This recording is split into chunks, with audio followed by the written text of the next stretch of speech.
Chief minister Telangana की बागडोर चंद्रबाबू नायडू के हाथों में। हल्दी किसानों से नाइंसाफी की सूरत में निजामाबाद कलेक्ट्रेट के घेराव का इंतबाह।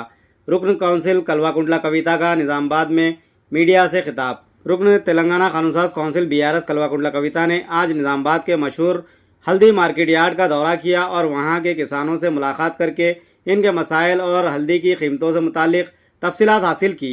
बाद इन्होंने एक प्रेस कॉन्फ्रेंस से खिताब करते हुए कहा कि आंध्र प्रदेश के वजीर आला चंद्रबाबू नायडू ने तेलंगाना और एपी के वज़राए आला की प्रजा भवन में मीटिंग के बाद बनकाचरला प्रोजेक्ट के आगाज़ का ऐलान किया, लेकिन ये ऐलान इस वक्त आया जब तेलंगाना के वजीर आला रेवंत रेड्डी ने उन्हें मुकम्मिल ब्रीफिंग दी।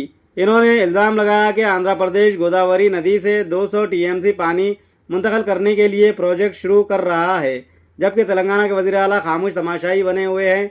इन्होंने कहा कि रेवंत रेड्डी की क़यादत कमज़ोर और गैर मौसर है और वो चंद्रबाबू के इशारों पर काम कर रहे हैं।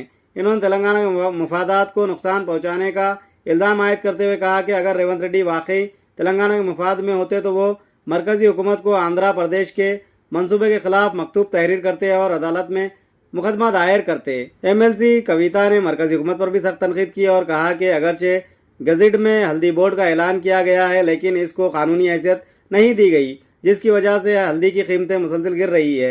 इन्होंने कहा कि अगर बोर्ड को कानूनी तहफ़्फ़ुज़ हासिल होता तो नाक़िस मयार की हल्दी की दरामद पर रोक लगाई जा सकती थी और इससे मुकामी किसानों को बेहतर कीमत मिलती। इन्होंने इल्ज़ाम लगाया कि ताजिरों ने सिंडिकेट बनाकर जानबूझकर हल्दी की कीमतें कम कर दी है और किसानों को ब्लैकमेल किया जा रहा है। इन्होंने कहा कि मार्केट में मयारी हल्दी होने के बावजूद किसानों को मुनासिब कीमत नहीं दी जा रही है। कविता ने कहा कि कांग्रेस हुकूमत ने इंतखाबात से कबल किसानों से वादा किया था कि वो हल्दी के लिए 12,000 रुपये फ़ी कुंटल कम से कम इमदादी कीमत MSP फराहम करेगी।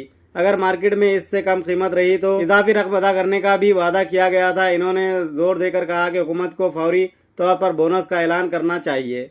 इन्होंने मुतनबा किया कि अगर 1 मार्च तक बोनस का ऐलान नहीं किया गया तो जिला कलेक्ट्रेट का घेराव किया जाएगा। बीआरएस कायद कविता ने अपने खिताब में कहा कि वो हल्दी बोर्ड को कानूनी हैसियत दिलाने और कम से कम इमदादी कीमत के लिए अपनी जद्दोजहद जारी रखेगी। इन्होंने रियासती हुकूमत को खबरदार किया कि अगर किसानों के साथ इंसाफ ना किया गया तो वो मजीद सख्त इकदाम करने पर मजबूर होगी।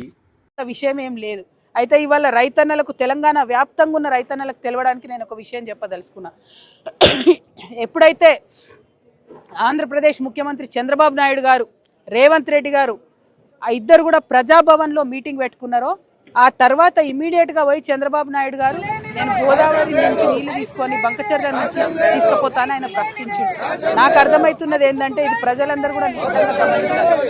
ఆ ప్రజాభవన్ మీటింగ్ పెట్టుకొని రేవంత్ రెడ్డి గారు చంద్రబాబు నాయుడు గారికి బ్రీఫ్ చేసిన తర్వాత చంద్రబాబు నాయుడు గారు ఈ బ్రీఫ్డ్ మీ అని చెప్పి బయటకు పోయి బంకచర్ల మొత్తం కూడా ఆ రిజర్వాయర్ కడతామని చెప్పి ప్రకటించి ఎన్ని టీఎంసీలు తీసుకుపోతారట గోదావరి నదికెళ్ళి 199 అంటే దాదాపు 200 టీఎంసీలు గోదావరి నదికెళ్ళి తీసుకుపోయి అది కృష్ణా బేసిన్కి ఇస్తారట, పెన్నా బేసిన్కి ఇస్తారట.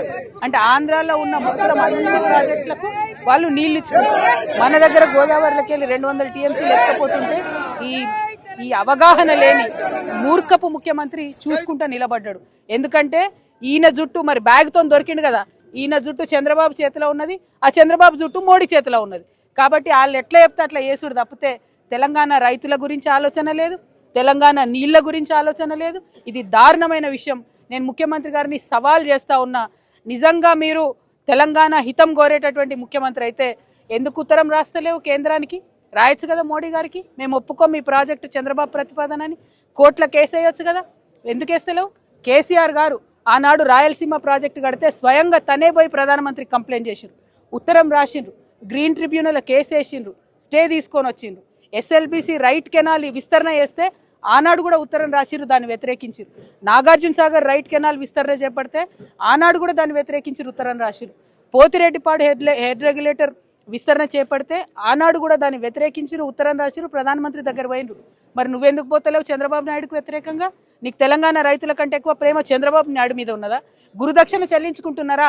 మా తెలంగాణ రైతుల ఉసురు తీసి మా కృష్ణా గోదావరి జలాల్లో వాటాను తీసి చంద్రబాబు నాయుడుకు మీరు గురుదక్షిణ చెల్లించుకుంటున్నారా అని ఇవాళ రేవంత్ రెడ్డి గారిని నేను ప్రశ్నిస్తా ఉన్నాను. మీరు కనుక చిత్తశుద్ధి ఉంటే తెలంగాణ ముఖ్యమంత్రి మీరు నిజంగా ఈ రైతుల మంచిని కోరుకుంటే ఇమీడియట్గా కేంద్ర ప్రభుత్వానికి లెటర్ రాయాలి. ఆ 200 టీఎంసీల నీళ్లు తీసుకుపోవడానికి ఒప్పుకోము. ఎట్ ఎనీ కాస్ట్ తెలంగాణ రైతాంగం అంతా కూడా మీ మీద ఉద్యమం చేస్తుంది. మీ చిత్తశుద్ధిని, మీ నిజాయితీని నిరూపించుకోవాలంటే ఇమీడియట్గా మీరు కేంద్రానికి కంప్లైంట్ చేయండి. అవసరమైతే కోర్టుకు పోండి, ఆ ప్రాజెక్టులను ఆపండి. ఇక్కడ తక్షణ సమస్య మా నిజామాబాద్ పసుపు రైతుల సమస్య. మళ్ళీ ఒకసారి మేము ముఖ్యమంత్రి గారికి హెచ్చరిక చేస్తూ ఉన్నాం. మేము 1వ తారీఖు మార్చి వరకు సమయం ఇస్తాం. అంటే దాదాపు ఒక వారం ఉన్నది. అంత లోపల మీరు చెప్పినట్టే, మేమేం కొత్తగా అడుగుతలేం, మీరే చెప్పిండ్రు ఎంతకన్నా అమ్ముడు అని పసుపు 12,000 నింపుతాం రైతులకు అన్నారు. ఇవాళ 8,000 అమ్ముడు పోతే 4,000 ఇవ్వండి. 9,000 అమ్ముడు పోయిన రైతుకు 3,000 ఇవ్వండి.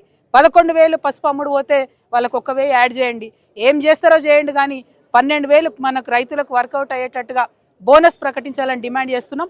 లేదంటే మాత్రం మార్చి 1వ తారీఖు నాడు పెద్ద ఎత్తున భారీగా కలెక్టరేట్ ముంగట రైతులందరం కూడా కలిసి మరి ధర్నా చేస్తామని చెప్పి తెలియజేస్తా ఉన్నాను. రైతులను ఆదుకోవాలని కూడా ప్రభుత్వాన్ని డిమాండ్ చేస్తున్నాను. Thank you. జై తెలంగాణ, జై తెలంగాణ. రైతు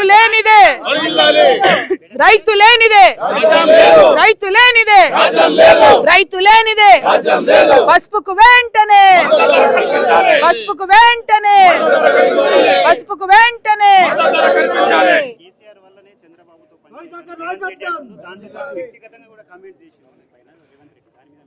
ఆయనకు వ్యక్తిగతంగా కమెంట్ చేసుడు తప్ప ఇంకో పనేముందే? నోరు ఉంది కదా అని మాట్లాడే ఎటు పడతాటు. పని వేయాలా, బాధ్యతాయుత పొజిషన్లు ఉన్న వాళ్ళు మాటలు తక్కువ వేయాలి, పని ఎక్కువ వేయాలి. నిన్న ఏం మాట్లాడిండండి ఆయన మీటింగ్లో? బీజేపీని తిట్టిండు, కొద్దిసేపు బీఆర్ఎస్ని తిట్టిండు. బీఆర్ఎస్లో నన్ను కోర్టు తిట్టింది, ఆయనను ముఖ్యమంత్రి గారిని చివాట్లు పెట్టింది.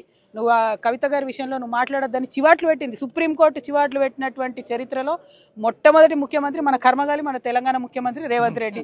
అయినా కూడా ఆయన విఘ్నత పాటించకుండా నా మీద ఎటుపడితే అటు మాట్లాడితే అది చరిత్ర నిర్ణయిస్తుంది. ఇగో మా అన్నదమ్ములు అందరూ ఉన్నారు, వాళ్ళు కూడా చూస్తారు, వాళ్ళు నిర్ణయిస్తారు సమయం సందర్భం బట్టి. నేను కూడా మళ్ళీ అట్లా మాట్లాడి నా